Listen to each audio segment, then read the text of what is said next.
After the deliberations this afternoon and careful consideration of the performance of the various candidates who were interviewed for the position of Judge of the Supreme Court, the Commission has today recommended for appointment Honorable Mr. Justice Ouko William Okello, CBS EBS, President of the Court of Appeal, as Judge of the Supreme Court of Kenya, and has submitted his name to His Excellency the President for appointment.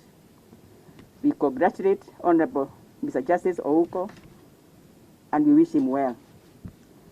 To the other candidates, the Commission has had the privilege to know you better and appreciate your hard work whenever you are serving the nation. You are all eminent jurists, practitioners, and scholars, and there will be other opportunities in future where you can continue serving. As we conclude, the Commission wishes to thank Kenyans and all stakeholders for their participation and support in the recruitment process.